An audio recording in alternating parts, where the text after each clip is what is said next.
Assalamualaikum warahmatullahi wabarakatuh. Kembali lagi bersama kita di Zawiyah Podcast.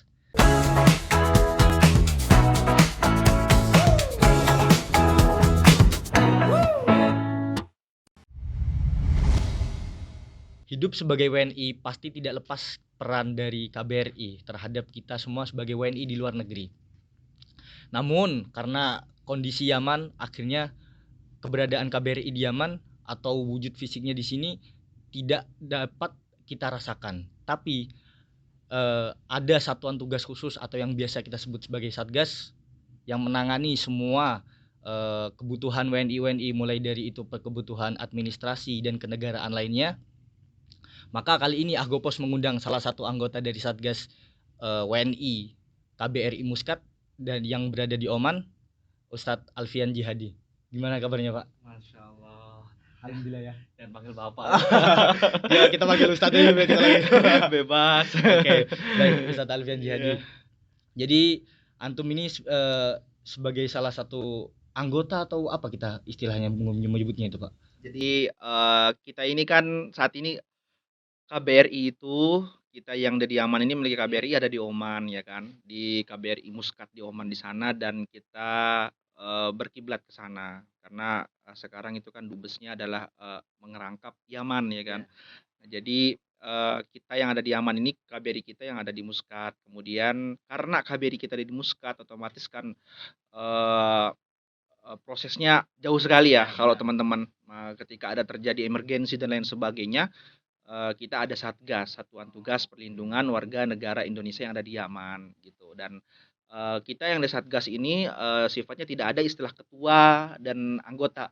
Jadi semua satuan tugas semuanya tim, satu tim kita semua ya keanggotaan semua yang di situ dipimpin atau di bawah naungan daripada kekonsuleran daripada KBRI Muscat di situ. Gitu sih. Jadi sebelum kita jauh ke bercerita lagi tentang Satgas ini, Pak, mungkin bisa diceritakan dulu bagaimana perjalanan antum nih dari di sebuah pulau Lombok ya, antum dari Lombok ya, Pak? Iya, Dari Lombok, terus akhirnya bisa berada di sini. Oh ya, perlu diketahui juga teman, beliau ini lulusan dari S1 dari Universitas Al-Ahqaf, jurusan fikih ya, Pak ya? Syariah awal konon. Syariah. Terus melanjutkan studi magister di sama di Universitas Al-Ahqaf, jurusan fikih wa usuluh. Sama. Jadi gimana Pak antum pertama berangkat itu? Pertama Anda ingin memberikan gift aplaus ya kepada semua teman-teman di sini tim semua stakeholder Agopos yang sangat luar biasa sekali di saat orang lain itu semua berbondong pergi ke masjid di Asyura Awakhir, tapi tim Agopos ini Asyura Awakhirnya dengan cara dihidupkan dengan cara berbagi informasi dan ingatlah teman-teman semua al-harokah barokah ya.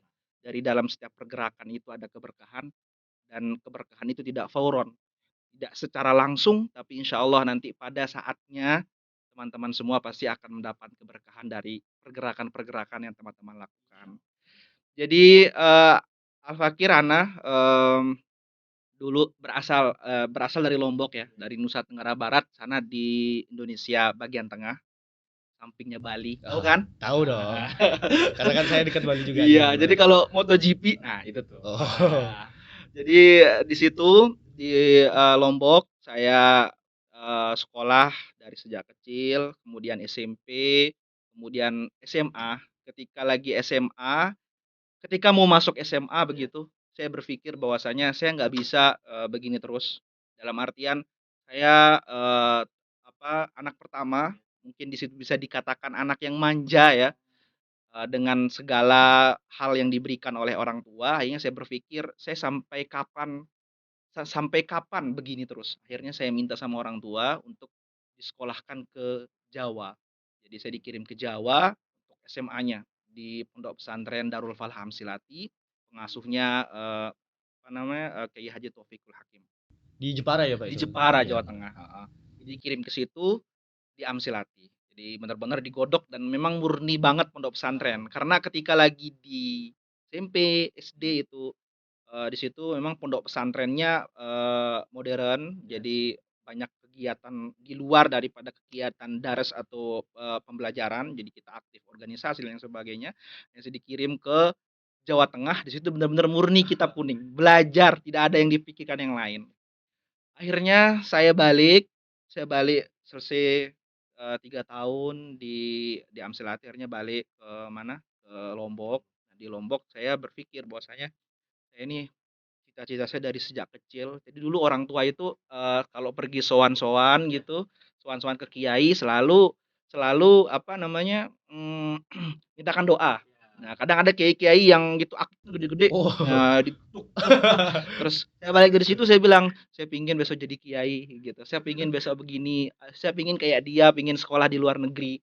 Nah, keinginan yang ingin sekolah ke luar negeri itu, terus terpaut dalam hati sampai saya itu SMA. Nah, di SMA, kemudian saya selesai SMA, saya pulang, hati untuk pingin ke luar negeri itu masih ada Masih ya, ada. mungkin berkat doa. Cuman saya berpikir, sekarang kalau saya mau ke luar negeri kemana begitu. Dalam artian kita ada beberapa pilihan, kita ada Azhar, kita ada Yaman, kita ada Maroko, kita ada Tunis, kita ada Libanon, dan sebagainya. Dan kebetulan lingkungan saya pada saat itu adalah orang-orang yang rata-rata berangkat ke Mesir. Tapi, tahadusan binimah, nggak pernah terpikirkan dan nggak tahu pada saat itu, takdir itu terus berjalan sehingga, mmm, rektor Al-Ahqaf, Abuya Al-Habib Abdullah Baharun kebetulan sedang melakukan kunjungan ke Indonesia. Dan pada saat itu dilalahnya, berkunjunglah ke, kantor gubernur Nusa Tenggara Barat, itu Tuan Guru Bajang Dr. Kiai Oh, Haji udah Muhammad Zainul waktu Majdi. waktu itu udah Tuan Guru Bajang itu. Beliau jadi gubernur pada saat Oh, itu, oke. dan memang ketika lagi jadi gubernur itu memang sering dilakukan kajian-kajian di tamu-tamu yang datang dari luar negeri, ulama-ulama gitu. Nah, Abu Yahya Habib Abdullah Baharun datang ke, kantor gubernur. Nah, kemudian setelah itu baru beliau diundang datang ke pondoknya, yang di mana saat itu Al-Fakir belajar di pondok beliau. Kalau boleh tahu tahun berapa itu, Pak? Waktu Allah, itu. tahun berapa ya? Kayaknya tahun 2018-an kalau nggak Oh, salah ya. 2018. Kalau nggak salah 2018, 2019, 2018. Akhirnya, Abu Yahya Al-Habib Abdullah Baharun datang ke pondok, kemudian pada saat itu Al-Fakir datang di awal waktu, ketika orang masih sepi Al-Fakir datang, dan Al-Fakir duduk di paling depan, di depan meja Al-Habib Abdullah Baharun. Duduk, setiap kali datang tamu memang seneng banget gitu, ketika datang ulama-ulama dari Timur Tengah tuh seneng banget datang dan selalu pingin paling depan. Ketika datang Abuya Baharun, itu ada hal yang menarik di situ. Kenapa? Beliau ini datang dari Timur Tengah, datang dari Yaman, cuma pakai sarung. Nah, itu salah satu apa ya, sesuatu hal yang membuat saya kok tertarik gitu Nggak ya. pakai gamis gitu kayak Iya nggak biasanya. pakai gamis, tapi tetap pakai jubah Pakai itu, jubah. ya pakai jubah, kemudian pakai imamah, cuman pakai sarung dalemannya gitu. Kok ini agak sedikit berbeda begitu. Kemudian beliau membahas tentang banyak hal yang beliau bahas. Kemudian saya berdoa, ya Allah, di majlis itu juga dalam hati, ya Allah jadikan saya murid beliau. Ya Allah jadikan saya murid beliau, takdirkan saya agar saya bisa menjadi murid beliau. Sudah beliau balik, semua selesai, tiba-tiba keluarlah pengumuman bahwasanya khusus untuk pondok Al-Fakir, pondok kita yang ada di Lombok, itu beliau memberikan, apa namanya, tes tes tes untuk berangkat ke Al-Ahqaf khusus untuk itu pondok, begitu. Jadi saat itu karena sedang ada perang ya, jadi perang itu dan pengiriman pelajar Indonesia itu saat itu tidak lancar, sehingga tidak ada pengiriman pada saat itu, tidak ada pengiriman ke Gelombang keberangkatan mungkin iya, ya. gelombang keberangkatan Iya. tidak ada, dan di situ 20 orang dari pondok itu dikirim khusus ke mana, ke Hadramut Oh, ke Yaman, Hadramaut. ya. Gitu. Akhirnya saya ikut tes saat Ya. itu, alhamdulillah lulus, bisa langsung kuliah di Ahqaf dan langsung ke Mukalla kita. Pada saat itu masih masih belum aktif, jadi kita dares sekitar sebulan dulu untuk, mengawali karena memang tahun ajaran barunya belum ada. Sehingga kita sebulan udah belajar di situ, kemudian kita mulai kuliah aktif. Nah, di situlah kita mulai aktivitas belajar sampai Itu berarti dari antum berangkat terus habis itu menuju Hadramut ini iya. gimana perasaan antum, Pak? Terus bagaimana cara antum adaptasi gitu kan? Tentu kita tahu kan yang kita pelajarin di pondok bahasa Arab yang kita pelajarin di pondok dan juga bahasa Arab yang digunakan sama orang Sangat berbeda. Hadramaut itu kan berbeda. Gimana antum cara untuk untuk adaptasinya gitu?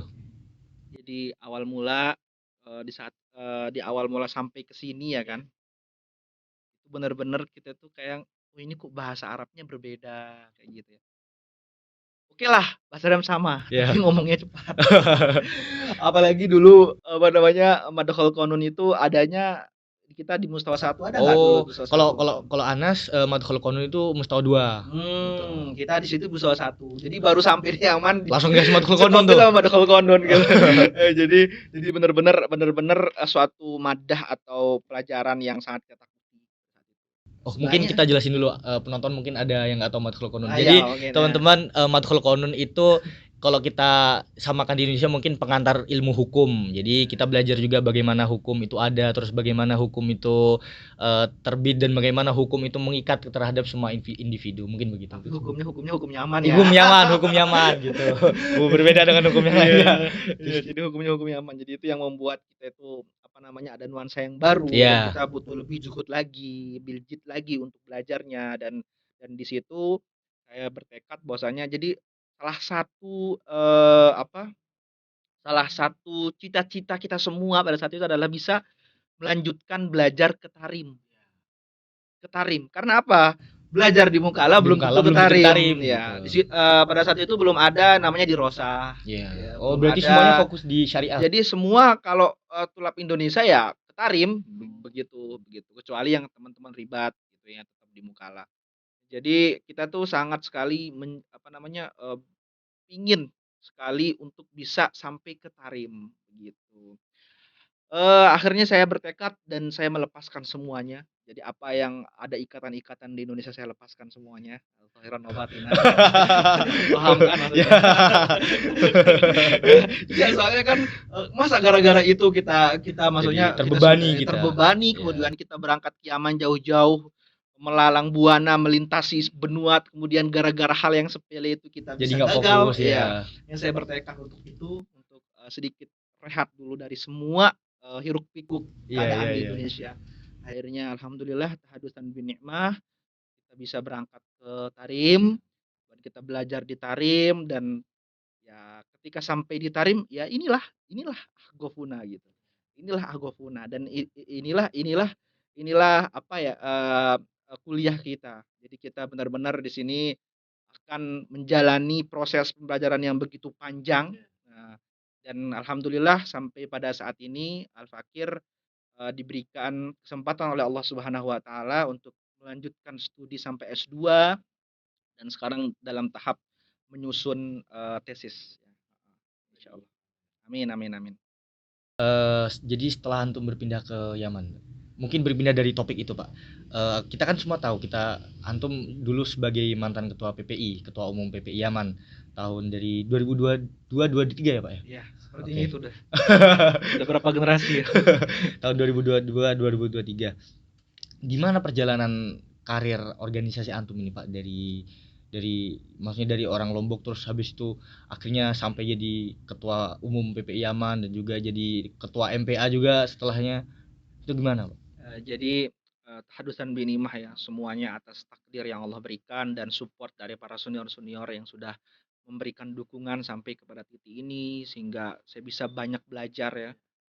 Ini bukan suatu prestasi tapi ini suatu tantangan ya, tantangan dan tantangan itu sangat sekali saya nikmati dari proses-prosesnya. Jadi dulu awal mula jadi saya cerita bahwasanya dulu saya ke Jawa itu karena saya terlalu banyak beraktivitas di luar pelajaran. Oh, Gitu. berarti kebanyakan organisasi itu. Juga organisasi. Jadi orang tua, "Waduh, kamu organisasi mulu," begitu katanya. "Udah kamu pergi ke Jawa aja biar fokus." Nah, akhirnya saya pulang dari Jawa, saya masuk ke pondok, saya tuh dikasih tugas sebagai ketua IPNW dulu. Di Ikatan Pelajar. Kalau NU ada IPNU kan, heeh. Ini ada IPNW, Ikatan Pelajar situ sibuk dengan itu. "Udahlah kalau gitu, kalau kamu sibuk kamu berangkatlah ke sana ke Hadramaut biar kamu fokus belajar," begitu. Akhirnya pas ketika saya sampai di Mukalla, udah kita fokus, kita semua menikmati suasana baru ya, kita semua menikmati suasana baru, pembelajaran yang baru, kita menikmati sekali. dengan murojaah-murojaah yang ada. Kalau Halakoh-halakohnya nggak itu ada ya. tiba-tiba saya kedatangan tamu. Kebetulan saya ada punya kakak sepupu saya ini juga datang ke Mukalla untuk jenguk jenguk lah istilahnya ya, untuk jenguk saya Dari Tarim itu beliau. dari Tarim. Dia sekarang sudah selesai S2 juga. Kemudian dia bersama temannya. Temannya ini senior kita ya, Bang Hanif Husnan kalau antum tahu. Beliau Pimret Agopos juga. Dia datanglah ke Mukalla gitu. Kita ngesahi bareng, kita ngobrol-ngobrol, akhirnya di akhir segmen beliau bilang, "Kayaknya enak nih kalau Agopos Tarim ini punya cabang lagi di Mukalla." Tapi sebenarnya itu itu awal mula ya. Akhirnya Al Fakir gabung di Agopos Mukalla. Saat itu di amanah sebagai pimpinan di Agopos Mukalla.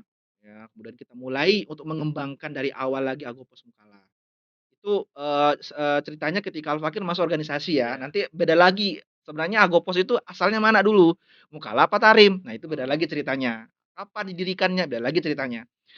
Jadi Al Fakir kemudian gabung di Agopos, Mukalla, terus kemudian berangkat ke Tarim. Di Tarim belum ngapa-ngapain mobil karena masya Allah ya luar biasa sangat kekeluargaannya Iya, Agopos iya. ini, Tarim ini.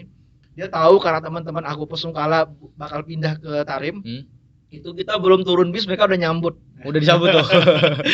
Nggak tahu apakah niatnya kakak senior itu karena memang bener murni karena kita ini sesama Agopos atau biar kita ini nggak ambil organisasi yang lain. Berarti udah di-booking dulu itu Iya, istilahnya. jadi benar-benar sangat menjaga Iya, iya, gitu, iya, iya. sangat menjaga bagaimana kader-kadernya biar nggak curi orang lain kayak gitu kan. Ya, hanya masya Allah disambut oleh teman-teman Agopos, langsung diwawancarai juga kedatangan kita, mewawancarai lain sebagainya, banyak konten yang mereka bikin. Kemudian Al Fakir bergabunglah dengan Agopos di bagian reporter. Karena emang di Mukalla gitu basicnya reporter gitu. Sampai pakai kacamata ini gara-gara dulu nggak pakai kacamata. Gara-gara dikasih dikasih apa proyek bikin reportase, terus kemudian reportasenya harus kan kalau reportase itu kalau beberapa hari kan sudah basi kan. Iya, Jadi kita harus harus. ngejar selesai event di Mukalla selesai itu malam tuh harus kita kirim ke Tarim Iya, gitu biar di langsung posting digarap gitu gitu ya kan. digarap gitu. Jadi teman-teman tuh sudah matiin lampu masih bikin Itu yang reportase. buat pertama itu. Akhirnya mata bermasalah nih gitu begitu Oh. ceritanya. Akhirnya disambut sama teman-teman, Al Fakir gabunglah di Agopos Iya. sebagai anggota, terus kemudian diangkat sebagai pimpinan umum itu Agopos. Dulu kan sekarang gabung tuh pimpinan umum dengan pimpinan redaksi. Nah, kalau dulu tuh dipisah. Jadi Al Fakir itu pimpinan umum plus koordinator multimedia. Terus teman saya saudara Sirul Wafa itu sebagai pimretnya. Al Fakir sebagai koordinator multimedia atau bagian medianya AMI. Kemudian saat itu diangkat sebagai wakil ketua PPI Hadromaut. Jadi Kemudian barengan itu, Pak, iya nyambungnya. berbarengan. Jadi itu memang benar-benar tapi kita tuh begini ya. Jadi kita harus mengambil peran di AMI sebagai organisasi mahasiswa Indonesia walaupun kita berproses di luar juga dan kita harus mengambil peran di AFIKU. Begitu adatannya seperti itu dulu. Ya, jadi kita saling membagi kontribusi tadi itu ya, Pak, ya. Jadi sangat-sangat aib kalau kita itu berkontribusi di Di luar luar. sedangkan di rumah sendiri tidak. Iya, iya. Jadi iya. itu suatu kebiasaan dan prinsip semua kita.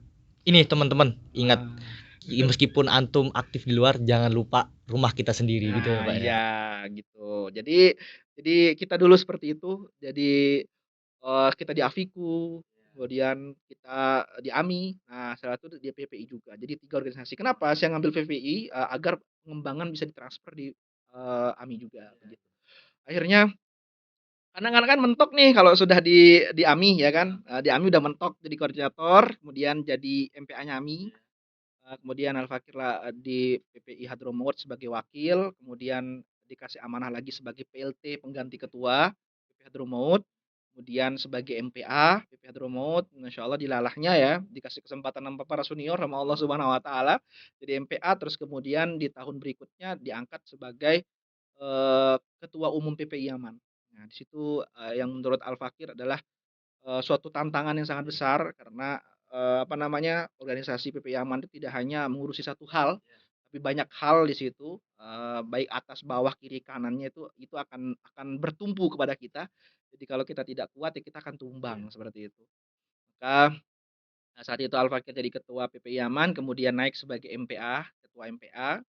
Kemudian pada saat ini diberikan tugas sebagai Wadirek, Wakil Direktur untuk BPMI PP Dunia.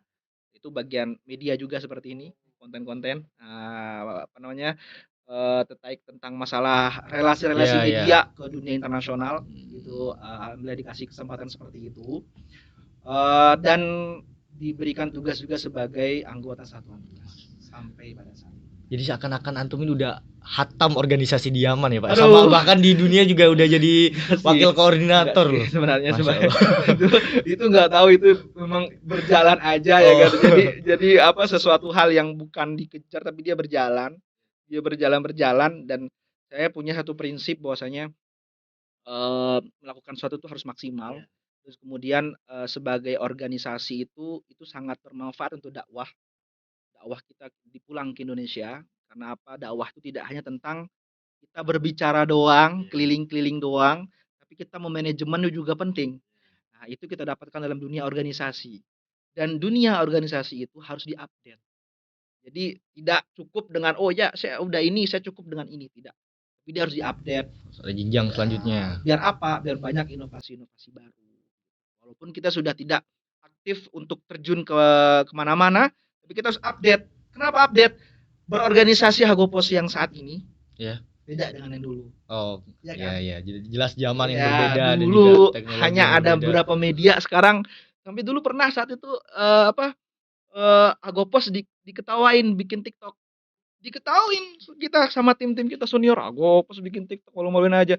Tapi sekarang apa? TikTok itu salah satu media yang bisa cepat sampai ke maduun kita gitu. Jadi kalau kita mau dakwah, kalau kita masuk ke TikTok cepat sampai ke anak muda. Grow-nya juga cepat. Iya, seperti itu. Sama saya podcast seperti ini. Nah, ini menunjukkan bahwasanya skill dalam berorganisasi itu tidak cukup dengan satu, tapi terus ya.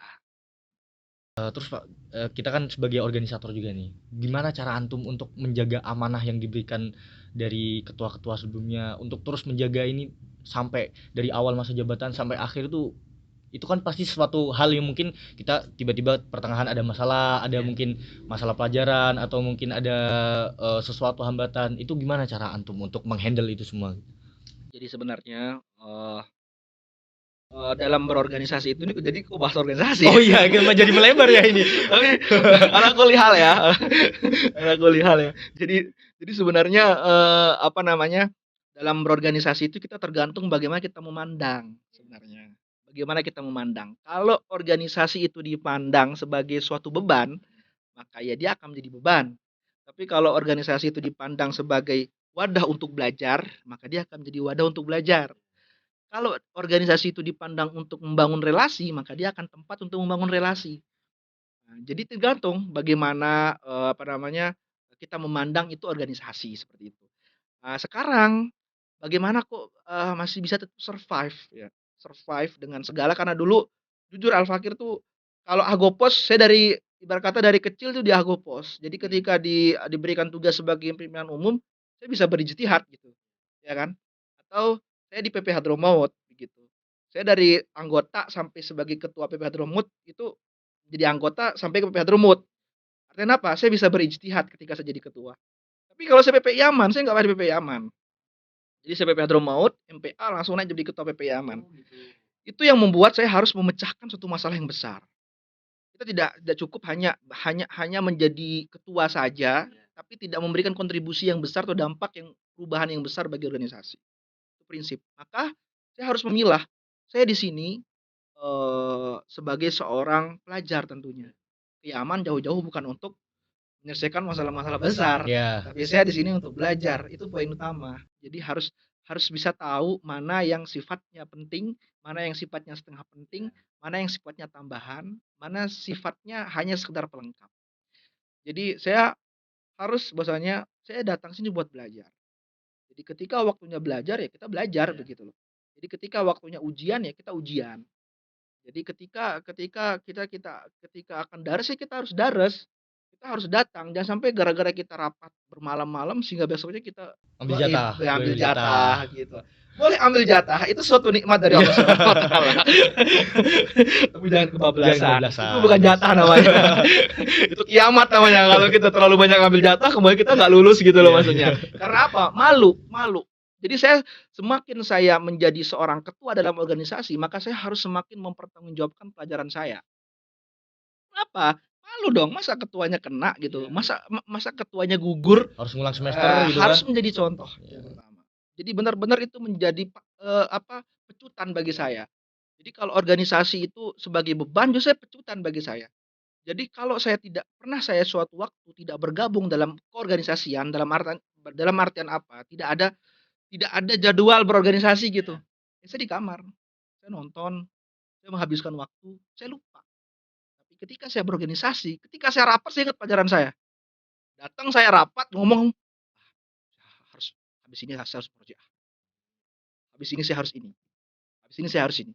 Jadi iya, habis rapat ya saya pulang belajar gitu loh. Atau kalau saya nggak bisa belajar sekarang, berarti besok saya harus memiliki waktu untuk belajar. Maka inilah yang membuat kita tetap survive ya di kuliah. Kalau prinsip-prinsipnya apa? Prinsip-prinsipnya ya lakukan yang terbaik. Hasilnya nanti kita lihat, itu tidak menjadi patokan. Tapi setiap langkah kita harus lakukan yang terbaik. Jangan sampai, kalau kata senior saya, jangan sampai waktu yang 1 jam itu akan merusak citra bertahun-tahun. Jangan sampai amanah yang diberikan cuma setahun itu akan merusak citra antum sampai bertahun-tahun. Sampai di Indo. Oh, itu si Fulan itu nggak benar nggak itu bener orang ini. tuh. Itu si Fulan tuh nggak becus tuh. Hanya sebentar. Memimpin tuh hanya sebentar ya. Beragopo tuh sebentar. Tapi nanti akan dikenang sampai bertahun-tahun. Iya. Oh, ini Haris yang dulu bikin ini. Bikin podcast misalkan. pertama Ya, kali, ini yang podcast Masya pertama Allah. kali, ini semua berapa kali begitu ya. Begitu. Maka waktu sebentar jangan sampai merusak waktu yang sekian lama. Prinsip. Maka harus dilakukan yang terbaik. Hasilnya nanti biarkan Allah yang akan mengatur.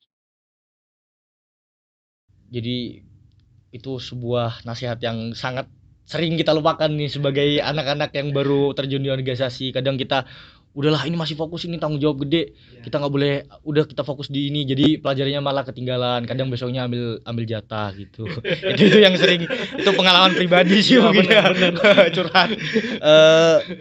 Terlepas dari itu Pak, jadi waktu antum jadi pimpinan redaksi di Agopos itu ada nggak sih cerita-cerita atau masalah kendala-kendala yang pernah antum hadapi? Kayak misalnya Ana dulu waktu pertama bikin live itu, ini apa ini, internet cuman upload cuman 2 MB, bahkan yang dibutuhkan itu minimal 12 MB. Wah, ini gimana jadinya? Akhirnya harus turunin dari 1080 jadi 240 gitu. Kalau mungkin antum gimana, Pak? Itu zaman antum Ya, seperti itu baru 2 tahun 3 tahun yang kemarin. Itu zaman antum karena kalau zaman kita dulu. Oh, gimana itu? Dari zaman kita dulu, jadi awal mula kan. Jadi dulu itu Ahgov itu kalau kita bercerita ya, Ahgov itu berawal daripada ini apa namanya, luring. Luring atau bisa kita bilang media cetak atau media dinding gitu, apa ya? Mading gitu, berawal dari mading. Karena apa? Jangankan Facebook, jangankan Instagram, buka WA aja tabannya minta ampun, capeknya minta ampun gitu. Bener-bener sangat sangat sulit gitu loh.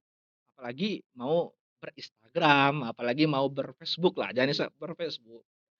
Jadi dia berawal daripada media dinding, kemudian kita sih ingat banget dengan teman-teman saya, masya Allah mereka semua semoga sukses semua ya teman-teman di Indonesia. Ada Gus Gofur ya, dulu ada Ustadz Yusril Utsmani, itu tim-tim kita awal untuk apa namanya, membangun kembali Agopos Mukalla. Terus, terutama teman saya Yusril Utsmani ya, nah, masya Allah dia tuh yang jadi direktur dulu ketika saya jadi direktur untuk bagian bagian luring.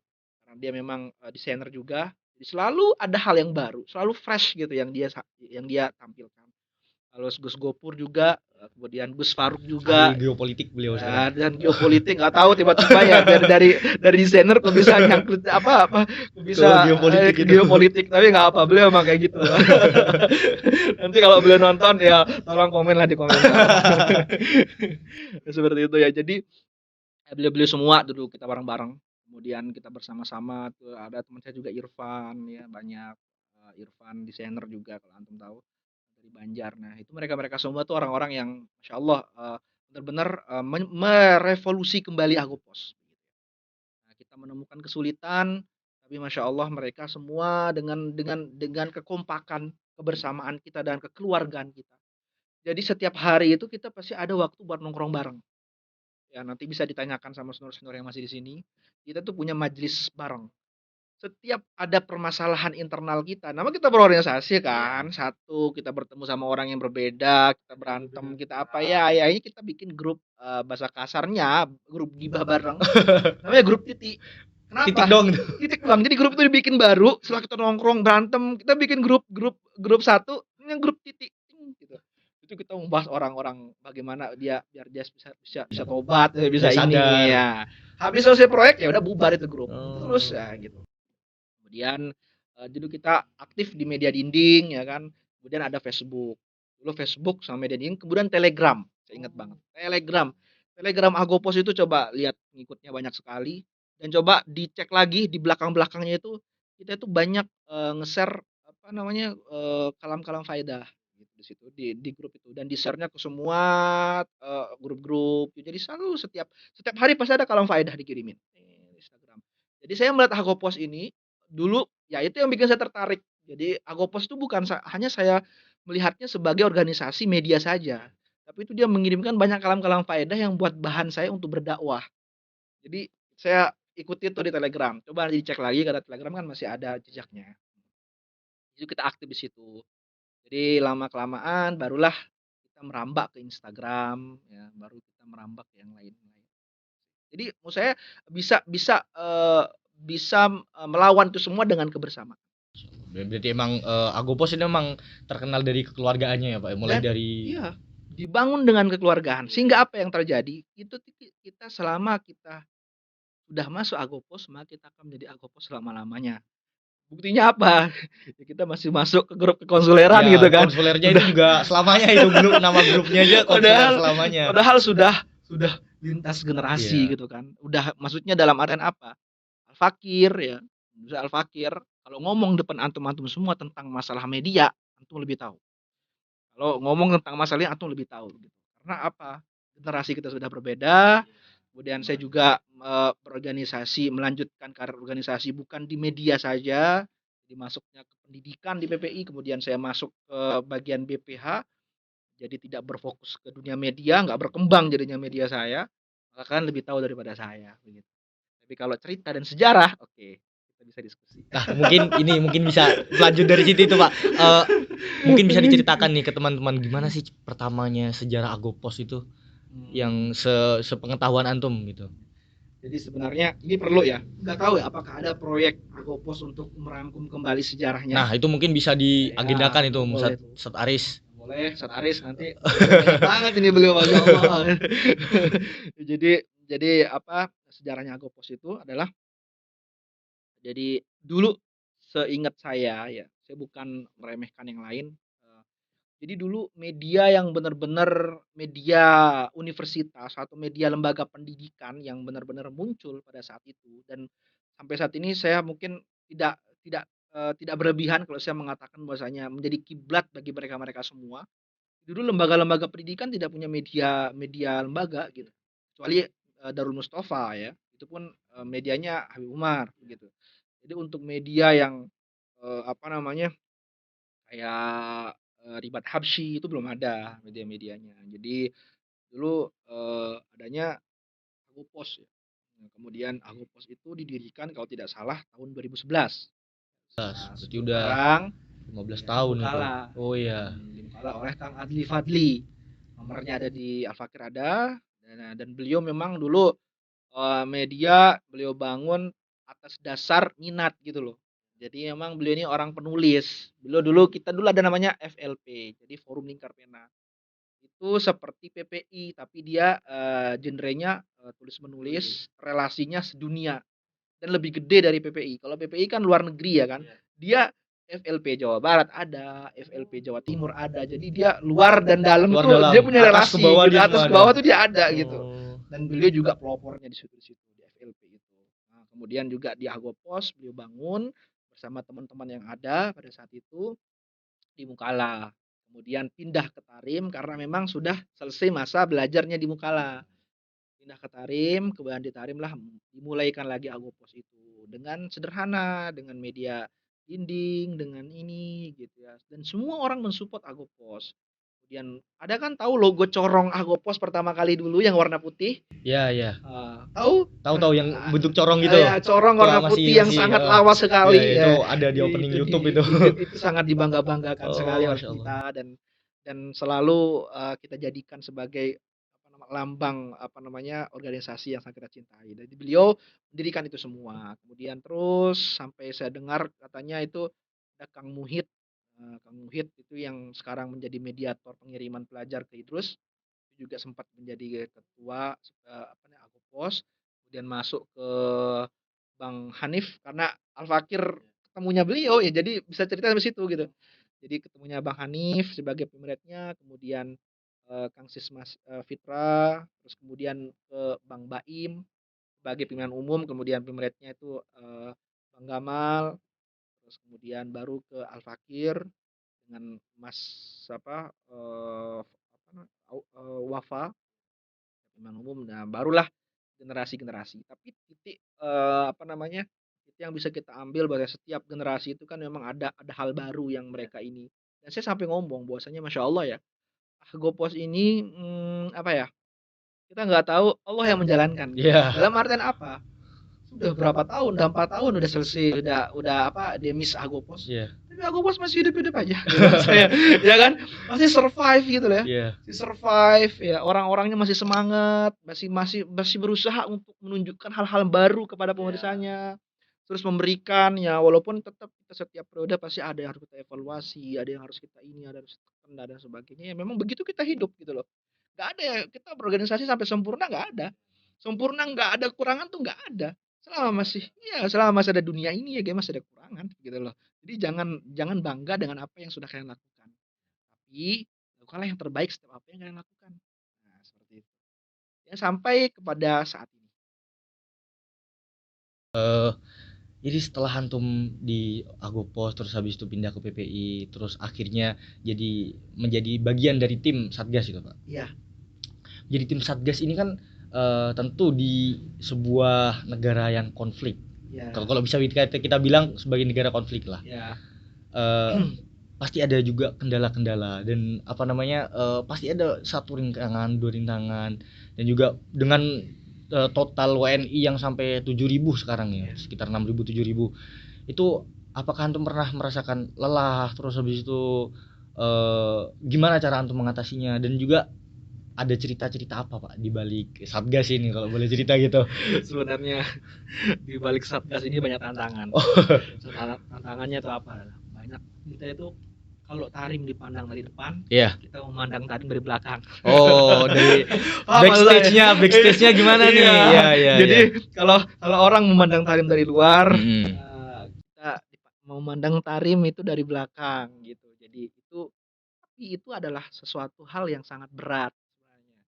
Itu yang saya harus mengintrospeksi dengan diri saya dan mengembalikan dan merahasiakan apa yang saya dapatkan dengan teman-teman Satgas selama saya ditugaskan sebagai Satgas. Nah, tadi memandangnya tidak dari depan, memandangnya dari belakang gitu. Banyak hal-hal yang orang-orang nggak tahu ternyata kita tahu. Banyak sikap-sikap yang di situ kita hadapi gitu kan. Yang kita pecah gitu. Jadi ketika di Satgas itu sebenarnya itulah semua ya dari di Agopos saya belajar. Jadi saya ingin disclaimer dikit ya, mungkin ini bisa dipraktikkan atau mungkin nggak dipraktikkan atau mungkin nggak perlu lagi dipraktikkan. Jadi dulu kita Agopos itu kan sekarang banyak tuh bagian videographer ya bagian ini semua tapi nggak tahu wallahu alam mungkin yang bisa nulis cuma reporter wallahu alam dalam artian IYD dan lain sebagainya karena apa ya udah kalau udah ada reporter ya reporter gitu nggak perlu kalau videographer nggak usah nggak kalau ada penulis ya udah penulis gitu loh kayak ada yang videographer ya udah videographer gitu jadi apa di situ kita di grup itu dibikin aturan bahwasanya semua pemilik grup itu kalau ngomong di grup itu harus sesuai EYD. Jadi nggak ada istilah kalau yang itu, yang kemana, YG itu nggak ada. Tapi YEANG, yang kemana, bukan KMNN, nggak kemana. Jadi harus lengkap, besar huruf kecil titik komanya harus semua tim Agopos itu harus harus dibiasakan seperti itu. Ngechat kepada siapapun, japrin itu harus menggunakan EYD. Jadi titik komanya harus jelas, tanda serunya kapan. Karena dulu awal mula itu sering pakai titik itu banyak banget. Titik, tanda serunya banyak gitu. Nah, itulah bahasa kita ngechat kan seperti itu gitu. Atau A-nya pakai angka 4 gitu kan. Itu awas lah gitu lah. Nah, itu menjadi motivasi dan itu pelajaran yang saya dapat ketika di Agopos. Ketika di PPI begitu, nah ketika di Satgas juga seperti itu. Jadi saya nggak mau kehilangan momentum itu. Jadi nggak mau kehilangan, saya cuma capek aja gitu, enggak. Tapi saya harus merenung, saya harus mengambil beberapa waktu saya untuk sendiri, dan saya berpikir apa yang saya dapatkan di Satgas ini, di PPI ini, di AMI ini, maupun di Agopos gitu. Dan saya berpikir, oh ya, Satgas itu banyak banget yang kita dapatkan. Saya pikir sebagai seorang Satgas itu hanya menyelesaikan masalah saja, tapi ternyata tidak. Cara menyelesaikan masalah yang saya dapatkan. Cara menyelesaikan masalah, cara tetap tenang, hadapi orang, menghadapi karena, kita pertama kalau dari segi, positifnya itu kita akan bertemu dengan orang-orang besar, orang-orang besar yang di situ kalau kita hanya menjadi thalib biasa, kayaknya sulit bisa ketemu, gitu, susah bisa ketemu. Karena apa? Dengan kondisi kondisi aman walaupun dia negara demokrasi ya, republik begitu ya, tapi pemimpinnya tidak ada yang belusukan gitu loh maksudnya. Belusukan pun pakai senjata lengkap gitu. Jadi Atau nggak dengan ada penjagaan iya yang ketat. penjagaan yang ketat gitu. Jadi itu hal yang sulit banget kita ini dan Satgas itu kita bisa bertemu. Kita bisa bertemu dengan gubernur, kita bisa bertemu dengan wakil gubernur, bahkan kita bisa bertemu dengan menteri, kita bisa bertemu dengan apa namanya, pimpinan-pimpinan tentaranya begitu ya. Itu positifnya. Dan juga kita bisa bertemu dengan Habib-Habib kibar. Nah, makanya saya merenung, bener sebenarnya kita berwasilah itu penting. Iya. Harus ada orang dalamnya istilahnya itu. Jadi kita berwasilah itu penting. Jadi kalau orang mengatakan itu wasilah itu nggak penting di dalam kita itu, kita langsung aja berdoa sama ke pusatnya. Tapi kita harus berwasilah. Gitu. Nah, secara real dan secara secara ininya ya inilah bentuk wasilah itu. Kalau kita berangkat dengan diri kita sendiri, atas nama kita sendiri, kapan tahun kita ketemu dengan mereka-mereka? Jadi Atau ditolak langsung. mungkin nggak tahu ya, sudah foto berdua nggak sama Habib Umar? Wah. Foto berdua ya, Iya. foto berdua ya. Kalau foto satu frame Habib Umar mungkin banyak, satu foto berdua loh. Itu suatu hal yang mahal itu. Jarang banget Jarang itu. banget itu. Alhamdulillah Al Fakir bisa. Masya. Kenapa? Karena ada kunjungan kedutaan gitu loh. Kedutaan yang lainnya pada foto ya kita ikut foto. Makanya ketika saya baik ini real.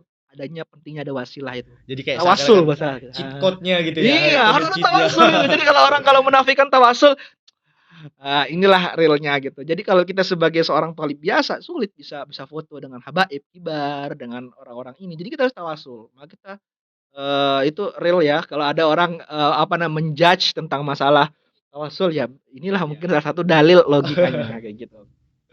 Nah, yang mana tadi? Terus apa masalah-masalah yang antum hadapi dalam itu? Masalah-masalah banyak. Banyak sekali. Jadi ada yang karena sebenarnya karena kita di negara konflik tanda kutip ya. Jadi banyak banyak hal di situ kita temui kalau dari cerita dari teman saya, eee, mereka pernah membebaskan ABK, kemudian itu teman saya ya, itu saya belum sebagai Berarti Satgas, di Mukalla itu ya, Pak di ya? Mukalla, terus kemudian pernah juga, kita jadi ada salah satu WNI perempuan menikah dengan, orang di sini, kemudian dia menikah bukan hanya sama orang biasa, tapi, kalau bahasa kita, kalau preman tuh pimpinannya preman. Oh, bos geng tuh, bos Bos geng geng, mafia. iya, geng mafia. Dia nikah sama itu, kemudian terjadi yang kayak sejenis KDRT, kemudian si perempuannya melapor, kemudian, dia minta untuk dipulangkan, dibebaskan, diselamatkan karena KDRT-nya kayaknya lumayan berat gitu ya. Dan dia punya banyak anak, nah itu pun memulangkannya tuh tidak diizinkan oleh suaminya tadi. Dia kabur, dia sembunyi di kantor Satgas, dan orang Satgas pun takut gitu. Jangan orang Satgas, ketika dibawa ke perbatasan, Iya, iya. orang perbatasannya takut. Wah, Gitu. Kenapa? ini Karena muskilah nih nanti. ya ya Makanya suaminya nih bos geng mafia bos geng mafia nih. Jadi kalau Wah. kenapa-kenapa kita juga yang digini gitu kan. Akhirnya sampai teman saya itu dia nggak tahu kalau dia di penjara sebagai domin. Oh, Jadi sebagai ketika dia penjamin ya. penjaminnya karena dia harus melepaskan ini WNI keluar untuk masuk ke Oman, jadi domin berapa jam seharian kayaknya dimasukkan penjara, tapi dia nggak tahu kalau dimasukin penjara begitu. Dia dimasukin suruh duduk, dikunci ya gitu seperti itu ya. Itu yang teman-teman. Kalau yang kita dapatkan itu banyak juga. Salah satunya adalah ketika kemarin ya sebenarnya pingin banget nulis buku ini sebenarnya. Perjalanan selama pelajaran hidup selama di, Yaman ini soalnya tapi dilalahnya baru ngehnya sekarang. Jadi aduh inget-inget kembali, aduh agak susah gitu kan. Jadi, ceritanya yang terbaru tuh kemarin WNI kita yang meninggal dunia. Jadi meninggal dunia itu karena memang, dia kebetulan dia sebagai, TKW di Arab Saudi. Salah satu, di sini orang Yaman, kemudian dia pergi ke Yaman untuk melihat rumah dari bosnya tadi, dalam Saidnya tadi, ketika sampai di sini malah dielahnya dia sakit dan meninggal dunia begitu loh. Jadi, apa yang menjadi tantangannya? Kalau anak tholabah yang meninggal dunia atau tholib atau dimanapun itu, meninggal dunia itu wafidinnya akan bertanggung jawab. Segala rangkaian komunikasinya akan dari pihak lembaga pendidikan. Oh, gitu. Ya, begitu ya. Jadi sampai dia tuh dimakamkan, mau dimakamkan di mana itu kan menjadi tanggung jawab daripada lembaga Wafidinnya. pendidikannya. Ya. Kalau ini tidak, karena dia bukan pelajar ya, bukan mahasiswa, bukan mahasiswi. Maka itu disitulah kita dibebankan. Oh, Satgas tuh Tanggung jawab berarti. untuk bisa memecahkan itu semua. Kita harus membangun komunikasi dengan pihak keluarga, memberitahu keluarga. Jadi tidak ada yang berani memberitahu. Jadi kita ditugaskan untuk memberitahu keluarga. Ilmunya apa? Muqaddimah. Bara'atul istidlalnya harus Ada itu benar buku. gitu ya kan. Harus ini sampai dia tuh nggak menjudge bahwasanya Saidnya salah, Iya, iya. nggak menuduh bahwasanya ada sesuatu sistem yang salah kayak gitu kan. Kita harus pelan-pelan membicarakan semuanya. Tapi tidak sampai di situ. Keluarganya pingin untuk dibawa pulang ke Pulang ke Indonesia Indonesia. jenazahnya. Padahal penerbangan dari Yaman ke Indonesia itu butuh 2 kali 3 kali transit ya, Kita Pak ya. aja ya. Kita aja sebagai Yang ini tuh sehat ya kan pulang ke Indonesia aja susahnya minta ampun wah. begitu kan. Apalagi jenazah Iya. begitu kan. Jenazah di negara yang di sini fasilitasnya Sangat sebab minim. kecukupan. Iya. Tapi yang namanya kita pemerintah dengan rakyat ya. Rakyat minta A ya pemerintah harus mempertimbangkan. Nggak bisa ribet kan nggak bisa kita menjawab ribet nggak usah gitu. Ya udah ini aja udah ada gini aja gini di sini apa namanya Biladul Aulia begitu begini gitu insyaallah begini begitu. Orang aja pengen meninggal di sini nggak bisa kita dengan dalil seperti itu. Orang awam juga begitu kan. Jadi kita harus oke ketika dia bilang harus dikirim jenazahnya dari Tarim ke Indonesia begitu katanya. Kita nggak bisa nolak dong. Ya, maka yang namanya kita sebagai bawahan ya, itu makanya saya belajar Satgas itu kalau orang melihat Satgas itu suatu hal yang sangat apa ya, di situ, wow Satgas nih. Padahal di balik itu sebaliknya. Jadi Satgas itu adalah kita belajar menjadi orang yang paling bawah. Dan saya bangga. Saya bangga menjadi orang yang paling bawah. Kalau orang selalu di atas, dia akan tidak bijaksana pada saatnya nanti. Maka dia harus menjadi orang yang paling bawah. Agar dia merasakan bagaimana orang yang paling bawah. Dan itu ilmu pengalaman yang sangat berharga ketika engkau nanti menjadi orang besar. Nah, jadi orang-orang bijaksana itu kalau menurut saya tidak ditempuh dengan dia hanya membaca buku. Tapi dengan pengalaman dia. Jadi ya ketika pimpinan bilang, kamu harus cek itu. Cek apa namanya? Cek ada nggak penerbangan dari sini ke sini ke sini ke sini ya gitu. Siap. Padahal lo jelas-jelas gak ada itu susah. Jelas-jelas gak ada gitu. Udah jelas-jelas walaupun ada harganya berapa. Iya. Walaupun katakanlah pengawet jenazah gitu ya. Pengawet jenazah. Walaupun dia mewujud tapi apa? Pengawetnya seperti apa? Jenazah bukan pengawet makanan, bukan gitu. Bukan Suntik, boros, kan? ini apa sebagainya begitu loh. Tapi kita harus siap sama pimpinan. Kita harus siap dengan segala apa yang diperintahkan oleh pimpinan kita harus jalankan begitu loh. Makanya saya coba cari ke Yemenia dengan teman-teman, coba cari ke ini, telepon itu, negosiasi ini, sampai nggak tahu ya, saya nggak tahu kalau orang bawa jenazah pakai pesawat itu bagaimana, Pak, yang saya diceritakan Mas, kalau bawa jenazah itu katanya ditaruh di kursi penumpang. Jadi kita kan jadi kan kursi penumpang tuh ada 8 Iya, misalkan, iya. ada 4 gitu kan. Atau kalau yang lebih gede lagi ada 4 x 3 12 gitu kan, 4 12. tempat 4 tempat. Jadi kita booking 4 kursi, jenazahnya taruh di paling belakang di 4 kursi itu. Terus kata saya, "Lah, terus orang di sampingnya gimana dong samping jenazah?" Ya nggak tahu ya, ya soalnya nggak ada gitu. Mau ditaruh sama kargo gitu kan. Enggak tuh kata dia. Wah, ini nih nggak bener nih. Terlalu jauh itu satu sumbernya Iya, itu. terlalu jauh. Akhirnya saya ngomong kepada pimpinan, "Pak, ini gimana ya kalau jenazahnya ditaruhnya di tempat kursi penumpang ini bagaimana?" "Loh, janganlah, cari kargo jenazah yang resmi." Jadi kalau kargo jenazah yang resmi itu dia langsung direct gitu, atau dia langsung misalnya dikirim dari Yaman, dia langsung di Mesir ke Indonesia. Jadi nggak perlu cek-cek lagi gitu. Iya, iya. Tapi kalau dia pakai kargo yang jenazah yang kayak tadi, nanti dia turun ke Mesir, terus dicek lagi. cek administrasi lagi. Sedangkan aturan dunia internasional itu tidak boleh mengirim jenazah transit. Oh, Jadi gitu. jenazah itu nggak boleh turun. Misalnya mau dikirim ke Oman nih, terus Iya. sedang mampir bentar di mana, nggak boleh. Jenazah harus direct dikirim ke negara asal. Nah, itu ilmunya di sini. Ilmunya di sini nih. Ini suatu Ilmunya di situ. baru Ya, nih. maklumat baru. Maklumat Jadi baru nih. kalau dikatakan, waduh, ini kayaknya berjuangnya tanpa ini, tanpa itu, tapi di situ pelajarannya. Iya, iya. Kalau seandainya kita mengharapkan orang-orang untuk menyelesaikan itu, ya kita hanya bisa ikut penyelesaiannya. Iya. Kalau kita eksekutornya, maka kita akan mendapatkan ilmunya. Nah, gitu. Maka ya akhirnya kita sampaikan, sedangkan jenazah udah 3 hari. Saya benar-benar buka tuh, lemari jenazahnya, udah beku jenazahnya. Masyaallah, beliau masyaallah luar biasa. Nanti saya ceritakan bagaimana beliau. Ayo dibuka jenazah, saya sudah nggak berani nyentuh, nggak berani ngelihat, nggak berani apa. Apa, jenazahnya udah di dalam lemari, Iya, dari kulkas pendingin, gitu, ya. udah 3 hari, bayangkan. Saya ngomong ke keluarga ngekeh, nggak mau tahu, harus dikirim ke Indonesia. Saya pusing, akhirnya saya kembali ke kantor Satgas, itu saya baca Rotibul Athos, sambil saya berpikir, "Ya Allah, ini kapan kelar?" Ya kan. Masa iya akan ngurus lebih dalam lagi. Dilalahnya masya Allah tabarakallah, habis Rotibul Athos selesai, keluarga nelpon, udah Ridho berarti. ridho untuk dimakamkan di Masya Allah. Yaman. Dengan syarat setiap prosesnya harus divideokan dan difoto. Itu saya senang banget. Saya bersyukur banget, dan saya di sisi lain ya, kita nggak bisa menjelaskan orang bahwasanya jenazah itu harus cepat dimakamkan. Iya. Karena apa? Background keluarga kalau agamis Berbeda. atau agama religius nggak apa-apa. Mm-mm. Tapi ini nggak, ya mereka taunya ya udah dimakamkan di ini, di apa gitu ya. Ya akhirnya kemudian mau dimakamkan. Iya.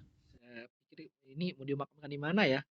Saya nanya ke keluarga, kalau nggak tahu Zambal, nggak tahu ini, nggak tahu itu. Kitalah yang berijtihad, Iya. memakamkan Zambal. Tapi nggak sampai di situ. Proses untuk memakamkan orang di Zambal itu kan Juga tidak mudah. tidak mudah dan butuh kita pelajari gitu loh. Iya, Tidak iya. tinggal dimakamkan, ya barulah saya datang ke pemerintahan A untuk mendapatkan sertifikat of death-nya harus ada, kematiannya harus ada. Kemudian datang ke Habib ini. Akhirnya bisalah dimakamkan di Zambal. Dan dimakamkan di Zambal, masya Allah, kemudian disolatkan oleh Habib Umar. Masya Allah. Itu udah. Ya, alhamdulillah, kemudian dimakamkan, selesai semuanya. Ya, masya Allah luar biasa. Saya lihat ini husnul khotimah. Masya Allah, orang kalau udah dimakamkan di Zambal itu kan setiap yang ziarah itu pasti bisa Ya, dimenangkan. pasti ribuan Ya, orang tuh tiap dapat minggunya. akarnya, apalagi disolatkan oleh munsib juga dan lain sebagainya. Itu salah satu yang kita dapatkan ya, maksudnya bahwasanya dalam kehidupan itu, di dalam kehidupan itu kita nggak tahu akhirnya bagaimana. Tapi kita bisa ikhtiarkan kehidupan itu dengan akhirnya itu dengan cara kita terus melakukan kebaikan. Kebaikan itu tidak dilakukan dengan suatu effort yang sangat besar. Jadi kalau melakukan kebaikan harus melakukan hal yang sangat besar, tidak. Tapi hal kecil, insya Allah akan membawa husnul khotimah. Jadi itu yang bisa saya lihat dari sosok ibu itu ya. beliau berkhidmah dengan habaib. Kebetulan saya itu Wah. habaib. Oh iya, iya. Berkhidmah 20 tahun, Masya Allah. mendidik anak-anaknya para habaib sehingga besar dan dewasa dan berakhlak juga anak-anaknya. Masya Allah. Ya, mungkin itu balasannya Balasan sehingga beliau. dimakamkan di Allah ya. banyak lagi ya.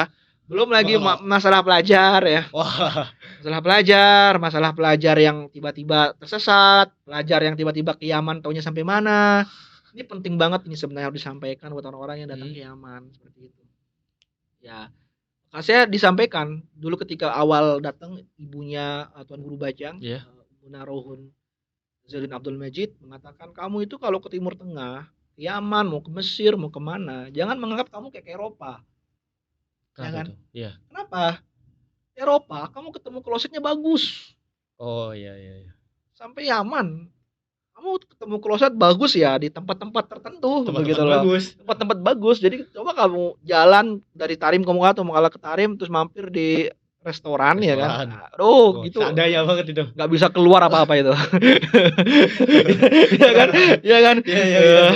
Ya, makanya begitu. Jadi jangan menganggap bahwasanya ketika kamu itu sudah keluar negeri lebih baik dari Indonesia. Iya. Dari segi fasilitas. Maka sebelum kamu keluar negeri, kamu kemana dulu? Kamu lihat dulu kondisinya apa. Kamu nanti sampai ke Yaman mau kemana? Bagaimana belajarnya? Bagaimana ininya? Bagaimana? Karena apa? Yaman walaupun identik dengan habaib, tapi tidak semua habaib atau tidak semua orang Yaman itu seperti kita. Sunnah wal jamaah atau mungkin seperti manhaj kita yang Sada Ali Ba'alawi. Semua begitu. Maka itu harus menjadi edukasi sehingga itu ada namanya rekomendasi lembaga pendidikan. Jadi kalau mau keluar negeri, lihat PPI-nya dulu. Kemanapun. Mau sekolahnya ke Mesir, mau sekolahnya ke Libanon. Kalau masih buka ya. Maksudnya ke Suriah, ke Maroko, lihat PPI-nya. Kenapa? Itu akan menggambarkan bagaimana situasi. Kalau kalian tidak memiliki orang-orang yang kalian kenal. Ya begitu. Kalau benar-benar sangat awam, tidak ada relasi, lihat itu PPI-nya. Nanti itu akan bisa mengarahkan kalian. Kalau mau ke Yaman, lihat dulu PPI-nya itu. Lihat ada rekomendasinya.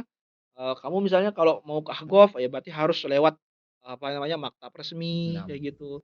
Gak bisa tinggal mau ke Ahgof. Jadi kalau ada yang pingin ke Ahgof dengan dalil kita buka ke Ahgof, enggak. Ahgof itu sangat sekali syadid jiddan. Kalau masalah penerimaan ya. Jadi harus melalui maktab yang sudah resmi.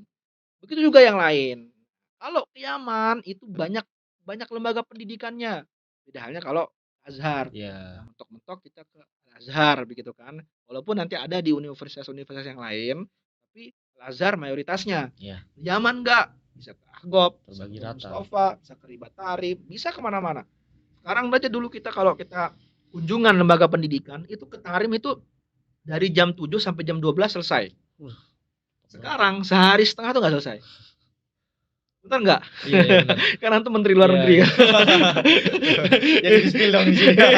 Iya makanya. Iya, jadi dulu kalau mengelilingi lembaga pendidikan itu dari pagi sampai zuhur itu kita udah yakfi di Tarim semua. Sekarang Tarim pun sehari setengah nggak selesai. Gitu. Jadi lembaga sekarang yang ada di Yaman sendiri ini ada sekitar 68. Itu yang 68. direkomendasi dan tidak direkomendasi. Jadi teman-teman kalau mau ke Yaman pastikan dulu, kita pantau dulu di akun PPI Yaman dan juga di Universitas Al-Ahgof kalau antum mau daftar di Al-Ahgof, dan juga di lembaga di akun-akun resmi lembaga-lembaga lainnya gitu.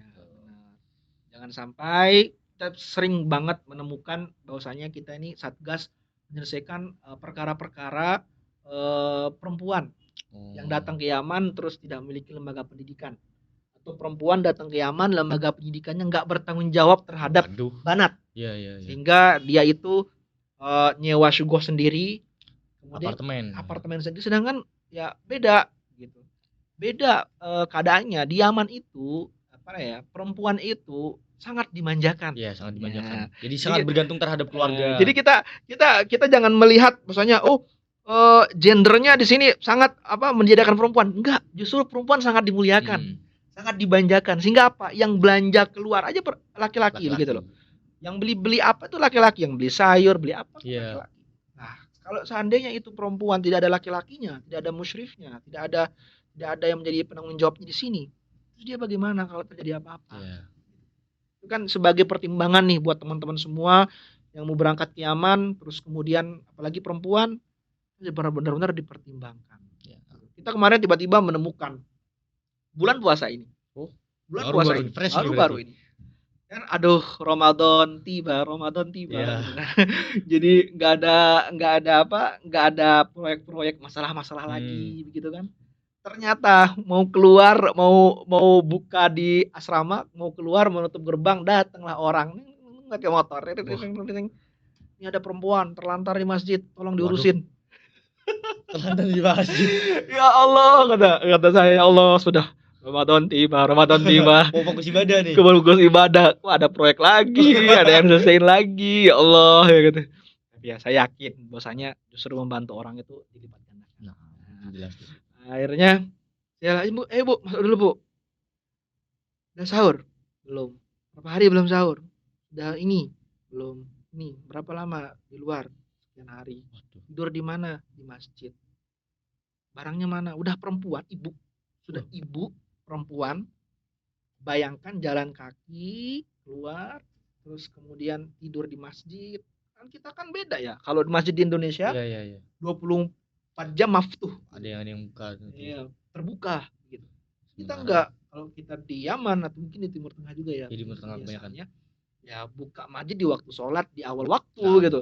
Kalau sholatnya di akhir waktu ya nggak kebuka-buka masjidnya gitu. Sholat di pelataran gitu. Iya kayak gitu. Nah, akhirnya dikirimlah ke Satgas.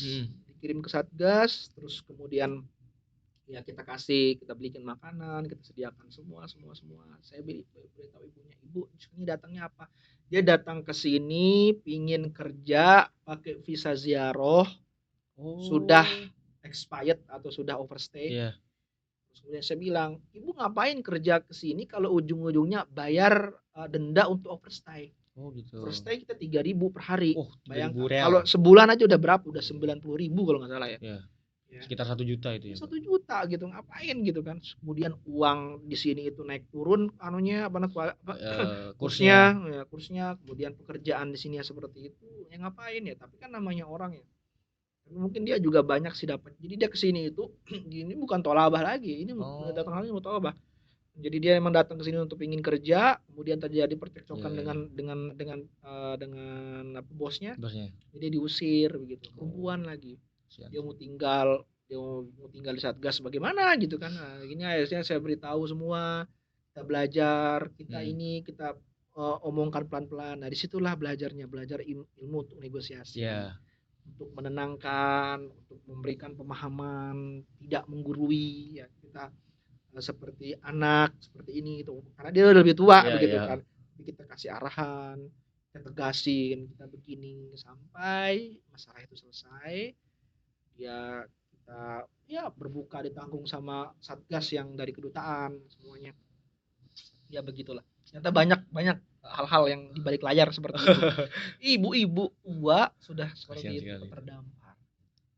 Masya Allah, dari banyaknya pengalaman cerita-cerita beliau selalu diselingi dengan kata-kata motivasi dan juga kalam hikmah dari Ustadz Alfian Jihadi ini, karena memang perjalanan hidupnya sudah banyak sekali nih ceritanya. Cuman kalau kita bahas semuanya juga berjam-jam ntar ini episode Pak. Mungkin untuk pertanyaan terakhir dari saya, apa pesan-pesan antum untuk tolabah-tolabah yang akan berangkat ke Yaman atau ke Agov khususnya gitu?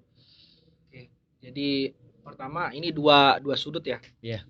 Yang mau berangkat ke Yaman berarti dia belum menentukan pilihan lembaga pendidikannya. Kalau mau ke Agov itu udah jelas dia bakal ke Agov. Jadi nasihatnya beda.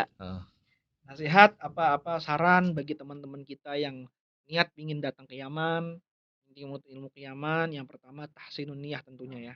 Tahsinun niyah, perbanyak husnuzon, terus kemudian jangan lupa untuk melihat rekomendasi lembaga pendidikan yang diupdate setiap tahun. Agar tahu ini lembaga pendidikan mudirnya siapa, latar belakangnya seperti apa. Gitu ya. Kamu maunya bagaimana? Kamu maunya mondok, maunya universitas, maunya bagaimana? Karena apa? Yaman itu banyak sekali pilihan-pilihannya. Gitu ya. Jadi dilihat tahsinun niyah, kumpulkan informasi, baru cari cara masuknya. Sekarang itu semua lembaga pendidikan itu punya media sosialnya. Jadi cari itu. Misalnya mau ke Darul Hadits, Atau kalau mau ke Ahgov ya buka Ahgopos. Ya. Atau ya sekarang bagaimana proses ngebales DM Agopos. Ada adminnya ini Mas Aris. Ada adminnya tukang balas-balas. Ya, Saya dulu oh. itu selalu jadi hantu ya. Lu bales lu kagak bales. Siapa yang mau balas ini? Siapa yang Adminnya mau atau bales? ketuanya? Siapa gitu. Ini udah bales ini banyak itu. Karena Jadi memang kalau kita rebut-rebutan sudah ya. megang media kan beda kalau media kita pribadi. Iya. Ya berarti kan ya Terserah berkesan kita kita, dong. iya kan. Nah, kita semakin banyak nge-DM kan semakin seneng gitu. Iya. Apalagi kalau ya itulah gitu. Seneng. Nah, bisa itu dikunjungin. Kalau mau ke Ahgov silahkan Ahgopos. Kalau mau ke mana Darul Mustafa sudah ada media Darul Mustafa atau Hadatul Iman ada. Nah itu ya kalau teman-teman semua. Dan bisa dipetakan kalau kalian itu mau universitas di situ universitasnya itu ada Al-Ahqaf. Itu biasanya usuli. Oke. Ya. Kalau mau usul fikih itu Ahqaf. Ya. Kalau mau dakwah dengan fikih itu Darul Mustafa. Nah, gitu. Kalau mau fikih murni ya dan pondok Ribat Tarim. Kalau mau fikih tahawulat itu Al-Wasatiyah. Kalau mau Al-Qur'an itu Al-Idrus. Tamam. Banyak lagi lah. Banyak. Sesuai dengan keinginan antum. Funnya. Yeah. Jadi harus jadi jangan kira lembaga satu sama dengan lembaga yang lain. Yeah, jadi memang berbeda. ada ciri khasnya. Dan itu teman-teman harus tahu. Ya. Jadi jangan cuma lihat Yamannya, Habaibnya, Habibnya, tiba-tiba berangkat. Kita pikirin ketika sampai Tarim dah. Jangan seperti yang penting jalan dulu. Jangan seperti itu. Jadi harus jelas masyrafnya siapa, mau ngambil airnya di mana. Seperti itu. Kemudian untuk teman-teman Ahgov ya, adik ya, yang mau datang ke Ahgov, yang pertama tahsinuniyah juga. Tahsinuniyah jelas. Jadi benar-benar niatnya diperbaiki karena kalian akan belajar ke tempatnya belajar para ulama-ulama gitu ya. Jadi perbaiki husnudzonnya lebih banyak, dipersiapkan niat dan doa orang tua. Doa orang tua. Jadi saya selalu drama ketika proses. Kenapa itu Pak? Kenapa drama? Karena yang namanya kita kan pikirnya nggak satu ya. Iya. Jadi belum masalah ini, belum masalah itu. Lalu ketika kita sedang distract dengan pelajaran itu, saya selalu doa sama orang tua. Saya selalu nangis kadang orang tua minta untuk didoakan dan dilalahnya alhamdulillah lu kebuka itu jalan. Terus jalan sampai sekarang S2 ya, sampai sekarang sudah selesai munaqasyah khutbahnya, bukunya sudah ada semuanya, itu semua karena doa orang tua. Jadi doa orang tua itu benar-benar sangat dijaga. Jangan sampai kalian datang ke luar negeri kontak orang tua cuman ketika butuh duit. Awal bulan tuh. Awal bulan. jangan. Tapi emang juga kadang orang tua juga yang salah. Jadi anaknya mau assalamualaikum, mau mujamalah gitu, orang tuanya bilang udah habis duit. Itu juga. Iya kan? Karena kadang kan cerita gitu kan. Kita kan ada teman gitu kan. Temen gitu kita chat, saya lihat chatnya, kamu nih minta ngontak orang tua ketika lagi butuh duit doang ya, begitu kata dia. Ya orang tuanya juga ketika lagi kita bilang assalamualaikum warahmatullahi wabarakatuh, dia bilang waalaikumsalam, butuh duit ya. Enggak dijawab salamnya. Habis duit ya, kayak gitu kan. Jadi ngontak orang tua itu jangan cuman ketika butuh duit ya kan. Jadi terus kontakan sama orang tua, benar-benar harus dijaga itu komunikasi biar benar-benar doanya tetap mengalir gitu ya. Terus kemudian ketika sampai di Ahgov ya jalankan semuanya sesuai dengan aturannya. Terus ingat, saya benar banget. Jadi Ahgov itu bukan tentang siapa yang pintar dan siapa yang bodoh. Tapi Ahgov itu kita berbicara tentang siapa yang gigih, siapa yang pantang menyerah. Itu ya. Mental itu. Mental. Jadi karena kenapa? Saya banyak menemukan ketika saya Mustawa 1, saya ketemu sama orang yang keren-keren sekali. Itu kalau berbicara itu Masya Allah.